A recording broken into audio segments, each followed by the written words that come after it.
السلام علیکم ورحمۃ اللہ وبرکاتہ۔ الحمد للہ رب العالمین والصلاة والسلام علی سید المرسلین، اما بعد فاعوذ باللہ من الشیطان الرجیم، بسم اللہ الرحمن الرحیم۔ برادران عزیز و معزز خواتین، آج کی اس نشست میں سورۃ النحل کی آیت نمبر 85 سے آیت نمبر 90 تک تمام آیت کا ترجمہ و تفسیر پیش کرنے کی سعادت حاصل کی جائے گی۔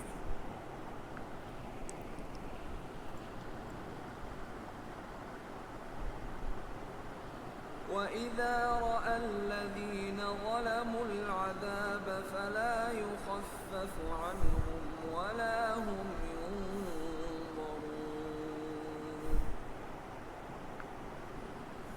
وَإِذَا رَأَى الَّذِينَ أَشْرَكُوا شُرَكَاءَهُمْ قَالُوا رَبَّنَا هَؤُلَاءِ شُرَكَاؤُنَا الَّذِينَ كُنَّا نَدْعُو مِن دُونِكَ فَأَلْقَوْا إِلَيْهِمُ الْقَوْلَ إِنَّكُمْ لَكَاذِبُونَ وَأَلْقَوْا إِلَى اللَّهِ يَوْمَئِذٍ السَّلَمَ وَضَلَّ عَنْهُمْ مَا كَانُوا يَفْتَرُونَ الَّذِينَ كَفَرُوا وَصَدُّوا عَن سَبِيلِ اللَّهِ زِدْنَاهُمْ عَذَابًا فَوْقَ الْعَذَابِ بِمَا كَانُوا يُفْسِدُونَ وَيَوْمَ نَبْعَثُ فِي كُلِّ أُمَّةٍ شَهِيدًا عَلَيْهِمْ مِنْ أَنفُسِهِمْ وَجِئْنَا بِكَ شَهِيدًا عَلَى هَؤُلَاءِ وَنَزَّلْنَا عَلَيْكَ الْكِتَابَ تِبْيَانًا لِكُلِّ شَيْءٍ وَهُدًى ورحمة وبشرى للمسلمين۔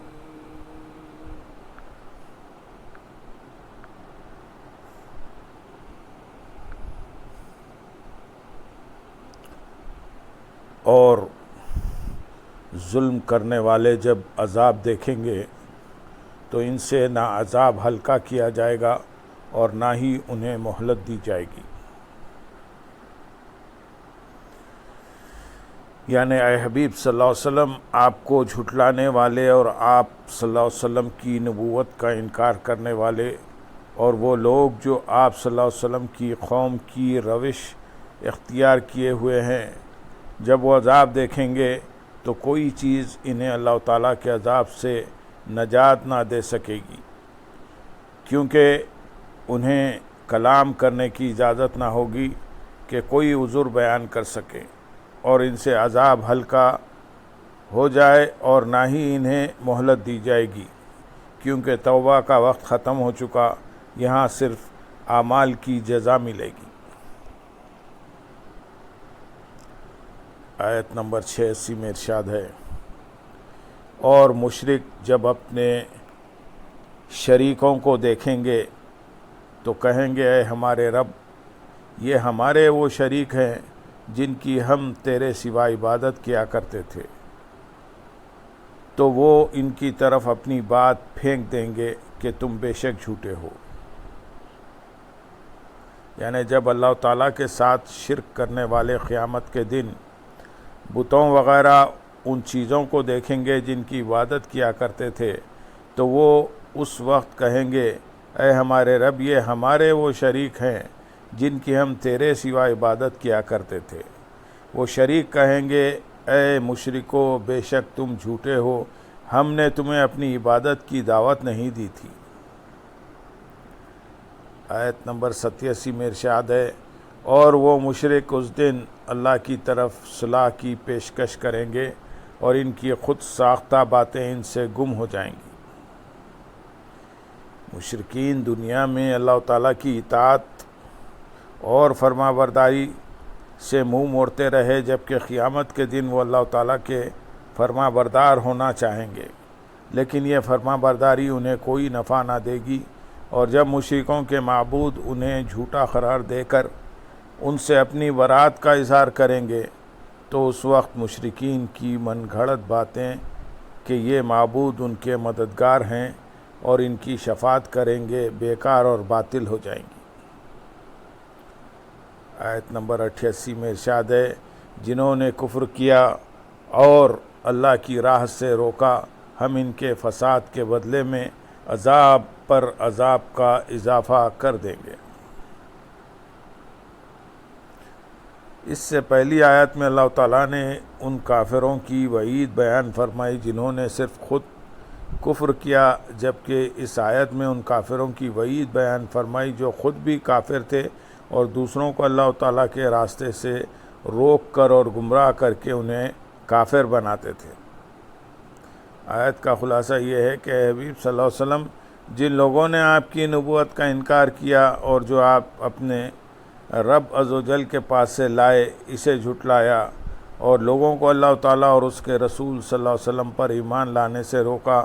تو ہم قیامت کے دن جہنم میں انہیں اس عذاب سے زیادہ عذاب دیں گے جس کے وہ صرف اپنے کفر کی وجہ سے حقدار ہوئے تھے۔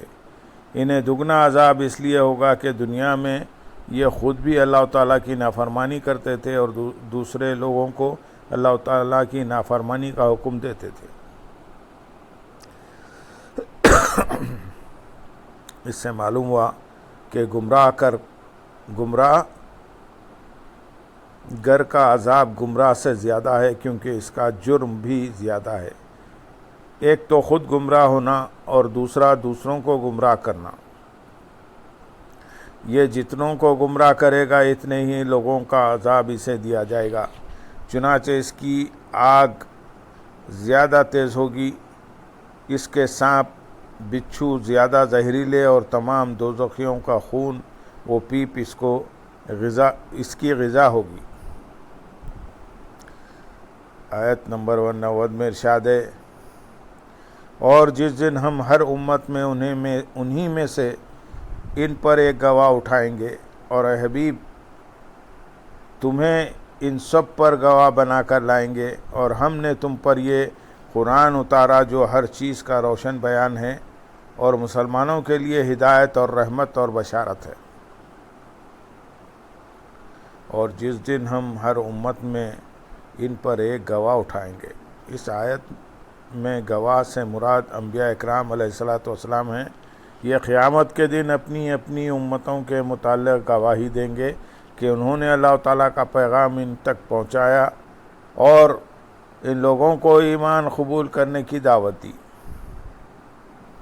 اور اے حبیب تمہیں ان سب پر گواہ بنا کر لائیں گے، یعنی اے حبیب صلی اللہ علیہ وسلم ہم تمہیں امتوں اور ان کے خلاف گواہی دینے والے انبیاء اکرام علیہ الصلاۃ والسلام پر گواہ بنا کر لائیں گے، جیسا کہ دوسری آیت میں ارشاد ہوا،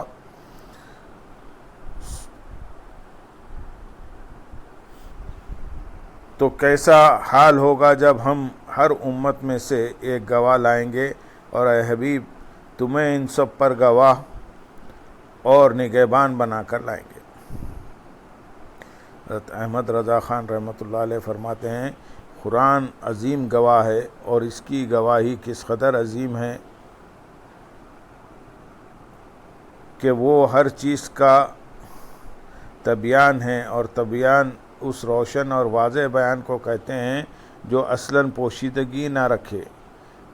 کہ لفظ کی زیادتی معنی کی زیادتی پر دلیل ہوتی ہے، اور بیان کے لیے ایک تو بیان کرنے والا چاہیے، وہ اللہ سبحانہ و تعالیٰ ہے، اور دوسرا وہ جس کے لیے بیان کیا جائے، اور وہ ہیں جن پر قرآن اترا، یعنی ہمارے سردار رسول اللہ صلی اللہ علیہ وسلم، اور اہل سنت کے نزدیک شیء ہر موجود کو کہتے ہیں۔ شیء تو اس میں جملہ موجودات داخل ہو گئے، فرش سے عرش تک، شرق سے غرب تک، ذاتیں اور حالتیں، حرکات اور سکنات، پلک کی جنبشیں، اور نگاہیں، دلوں کے خطرے اور ارادے اور ان کے سوا جو کچھ ہے وہ سب اس میں داخل ہو گیا، اور انہیں موجودات میں سے لوح محفوظ کی تحریر ہے۔ تو ضروری ہے کہ قرآن عظیم میں ان تمام چیزوں کا بیان روشن اور تفصیل کامل ہو، اور یہ بھی ہم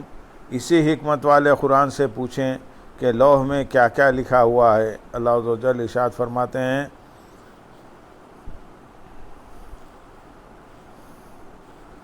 ہر چھوٹی اور بڑی چیز لکھی ہوئی ہے، اور فرماتے ہیں اور ایک ظاہر کر دینے والی کتاب یعنی لوح محفوظ میں ہر چیز ہم نے شمار کر رکھی ہے۔ اور ایک جگہ ارشاد ہے، اور نہ ہی زمین کی تاریکیوں میں کوئی دانہ ہے مگر وہ ان سب کو جانتا ہے، اور کوئی تر چیز نہیں اور نہ ہی خشک چیز مگر وہ ایک روشن کتاب میں ہے۔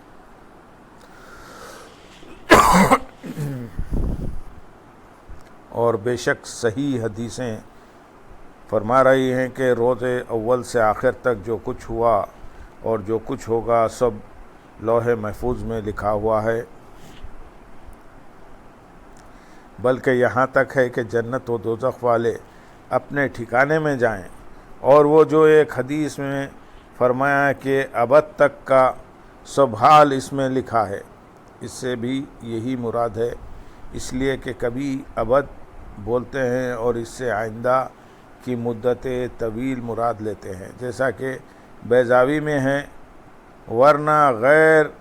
متناہی چیز کی تفصیلیں متناہی چیز نہیں اٹھا سکتی، جیسا کہ پوشیدہ نہیں، اور اسی کو ما کانا و ما یکون کہتے ہیں۔ اور بے شک علم اصول میں بیان کر دیا گیا کہ نکرہ مقام نفی میں عام ہوتا ہے تو جائز نہیں۔ اپنی کتاب میں اللہ تعالیٰ نے کوئی چیز بیان سے چھوڑ دی ہو، اور کل کا لفظ تو عموم پر ہر نص سے بڑھ کر نص ہے، تو روا نہیں کہ روشن بیان اور تفصیل سے کوئی چیز چھوٹ گئی ہو۔ آیت کے اس حصے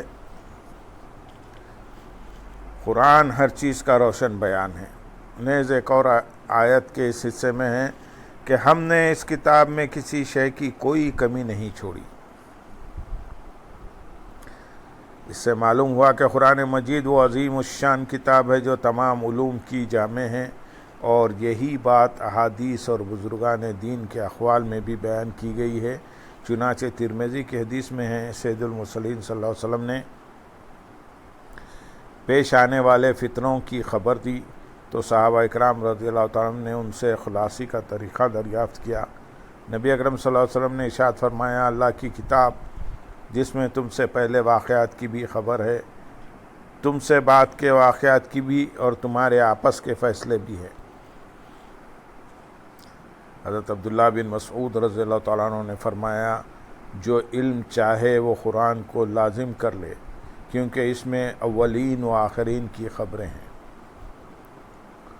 امام شافعی رضی اللہ تعالیٰ عنہ نے فرمایا کہ امت کے سارے علوم حدیث کی شرح ہیں، اور حدیث قرآن کی، اور یہ بھی فرمایا کہ نبی کریم صلی اللہ علیہ وسلم نے جو کوئی حکم بھی فرمایا وہ وہی تھا جو آپ کو قرآن پاک سے مفہوم ہوا۔ حضرت ابو بکر بن مجاہد رحمۃ اللہ علیہ سے منقول ہے، انہوں نے ایک روز فرمایا کہ عالم میں کوئی چیز ایسی نہیں جو کتاب اللہ یعنی قرآن شریف میں مذکور نہ ہو۔ اس پر کسی نے ان سے کہا، سراؤں کا ذکر کہاں ہے؟ آپ رحمۃ اللہ علیہ نے فرمایا، اس آیت یعنی اس بارے میں تم پر کچھ گناہ نہیں کہ ان گھروں میں جاؤ جو خاص کسی کی رہائش نہیں، جن میں تمہیں نفع اٹھانے کا اختیار ہے۔ اس میں ہے۔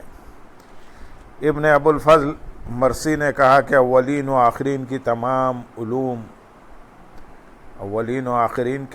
علوم قرآن پاک میں ہیں، غرض یہ کتاب جمیع علوم کی جامع ہے، اور جس کسی کو اس کا جتنا علم ملا ہے وہ اتنا ہی جانتا ہے۔ اس آیت مبارکہ سے متعلق مزید تفصیلی معلومات حاصل کرنے کے لیے حضرت احمد رضا خان رحمۃ اللہ علیہ کی عظیم الشان تصنیف قرآن ہر چیز کا بیان ہے کا مطالعہ فرمائیں۔ آیت کے اگلے حصے میں ارشاد ہے ہدایت اور رحمت، یعنی جس نے قرآن کی تصدیق کی اس میں موجود اللہ تعالیٰ کی حدوں پر ان امر و نہیں پر عمل کیا۔ قرآن نے جن چیزوں کو حلال کیا اسے حلال سمجھا اور جن چیزوں کو حرام کیا انہیں حرام جانا، تو اس کے لیے قرآن ہدایت اور رحمت ہے، اور اللہ تعالیٰ کی اطاعت کرنے والے اور اس کی وحدانیت کا اقرار کرنے والے کو قرآن آخرت میں بہترین ثواب اور عظیم مرتبے کی بشارت دیتا ہے۔ اللہم صلی علی سیدنا محمد وعلی آل سیدنا محمد وبارک وسلم وآخر دعوانا ان الحمد للہ رب العالمین۔